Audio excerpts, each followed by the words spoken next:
말을 하지 않으면 어떤 일이 벌어지는지 아십니까? 가르치지 않으면 바보 되죠.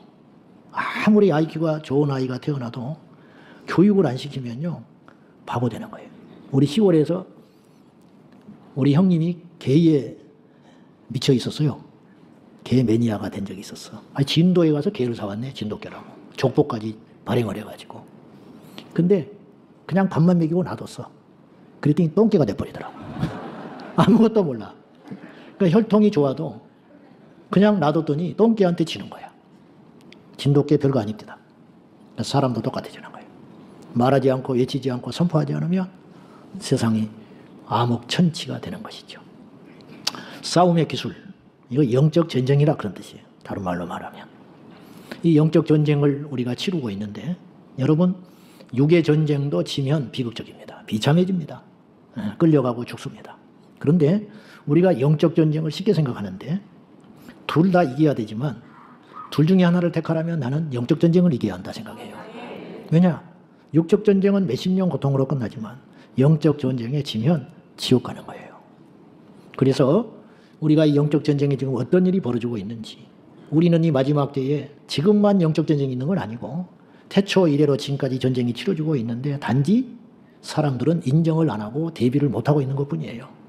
너무 다행스럽게 예수 그리스도를 믿음으로 우리는 조그마한 분별력이 생겨서 이 세상에 일어나는 어떤 현상과 일에 대해서 성경의 안경을 끼고 보게 됐다는 것이죠.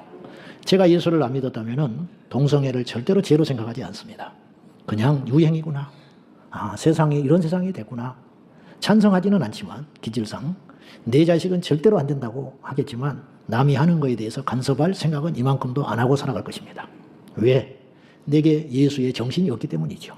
그러나 우리에게는 진리를 그렇게 살고 안 살고는 일단 둘째치고 그 안경을 하나님이 주셔서 무엇이 빛인지 어둠인지는 알게 됐으니 이것 또한 은혜 중에 은혜 아니겠습니까? 지난 주에 이 세상은 엄청난 변화의 소용돌이 속에 있다. 이걸 부정할 사람은 없습니다. 근데 이 세상의 모든 것들은 대중매체를 포함하여 심지어 선전 간판 하나도 우리에게 메시지를 던져주고 있어요. 메시지. 모든 것이 메시지입니다.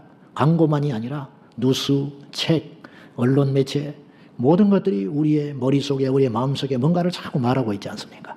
근데 이런 모든 것들이 마귀의 손아귀에 잡혀 있어요. 그래서 세상의 권세를 잡은 자가 이걸 휘두르고 있거든요. 그러니 너무 식은죽 먹기죠. 사람들을 속이기가. 그런데 그 메시지들이 하나같이 지금 모든 인류에게 던지는 내용이 뭐냐면 반성경적인 거. 하나님을 대항하는 내용들. 사람을 사람답게 살지 못하게 하는 것들.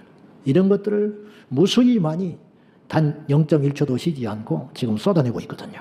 우리가 이제 그런 홍수 속에 살고 있는 거예요. 그러니까 우리가 정신을 차리지 못하면 그냥 세상 사람들과 똑같은 사고와 상식 속에 갇혀서 성경은 읽지만 성경적이지 않는 사람, 교회는 다니지만 하나님의 사람 같지 않는 그런 생각과 사고 속에 살아갈 수밖에 없는 그런 시대에 우리가 살고 있다는 거예요.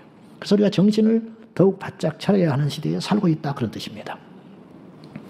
그런데 이 변화의 물결 속에서 세상의 모든 매체들은 하나같이 약속을 한 듯 우리에게 무엇을 던져주고 있냐면 발전은 좋은 것이다.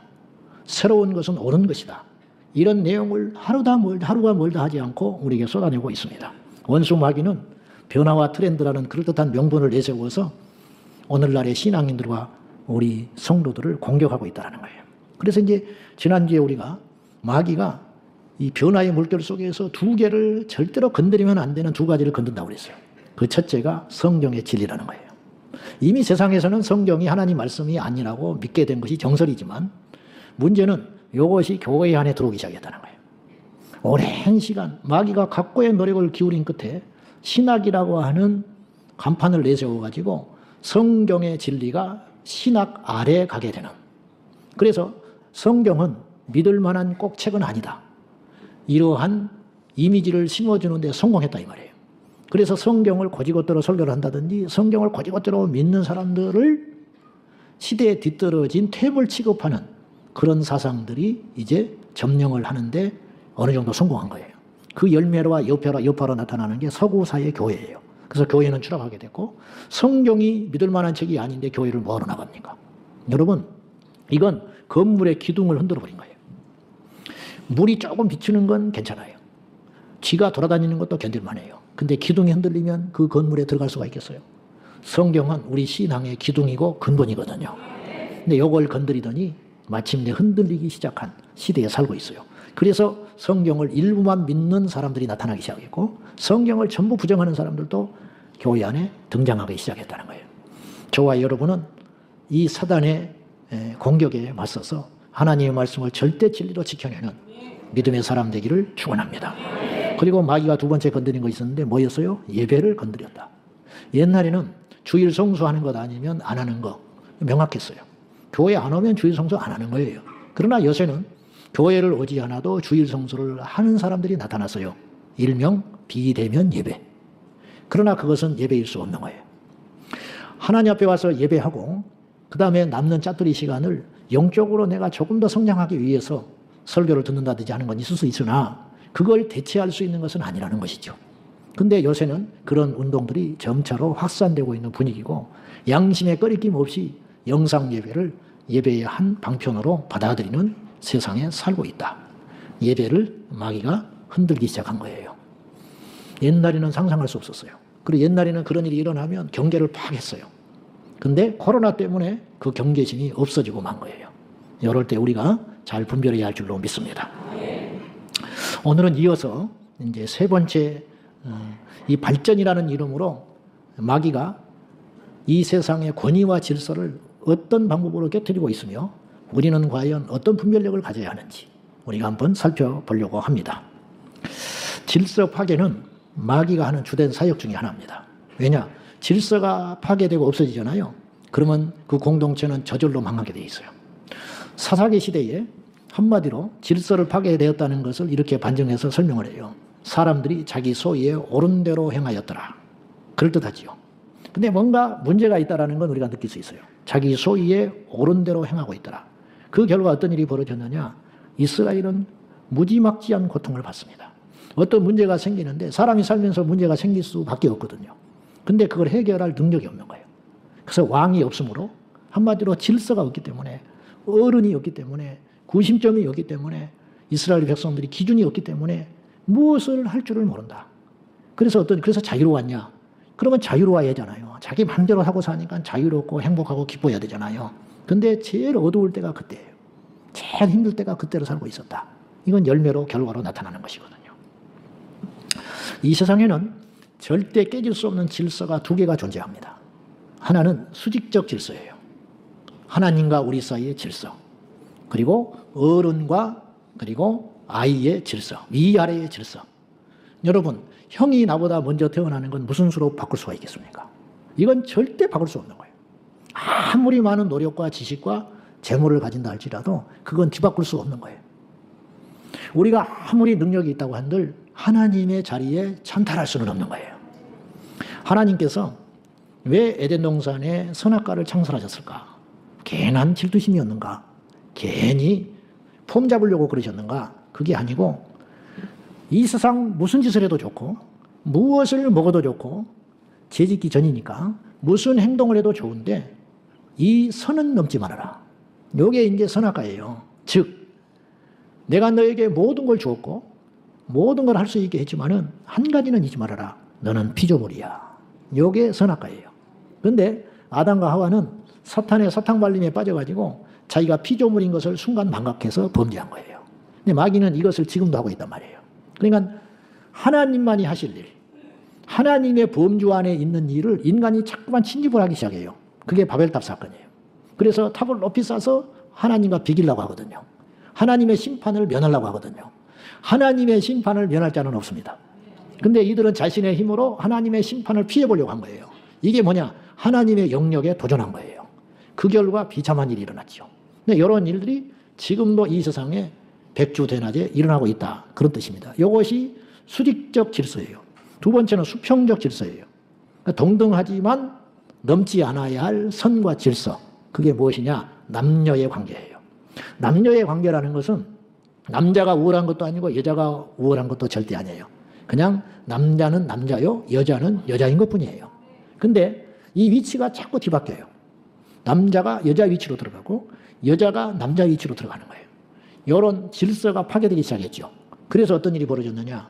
여러분 명심하셔야 됩니다.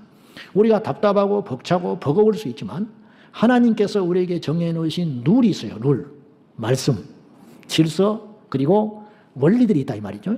그걸 주신 이유는 뭐냐면 그것을 지킬 때 우리에게는 하나님의 보호하심이 임할 수 있어요. 근데 우리가 그걸 자꾸 벗어나잖아요. 그러면 우리가 하나님의 보호를 스스로 버리게 되는 꼴이에요. 그럼 어떤 일이 벌어지냐면 우리 삶에는 비극과 고통이 임하기 시작해요. 다른 것 없습니다. 여호와께로 돌아가 그 질서와 그 원리 안에 들어가면 우리가 이 땅에서 넉넉히 복되고 온전한 삶을 살다가 마지막 날에 구원받을 수 있습니다. 그런데 인간이 좀 가졌다고, 좀 배웠다고, 좀 안다고 이런 질서 원리를 자꾸 깨트려서 일탈하잖아요. 그러면 문제가 생기기 시작해요. 그건 인류가 증명하고 있어요. 근데 사람들은 그 원인을 알아요, 몰라요? 모르지요. 성경에는 그 이유가 다 있거든요. 그런 일이 일어났다.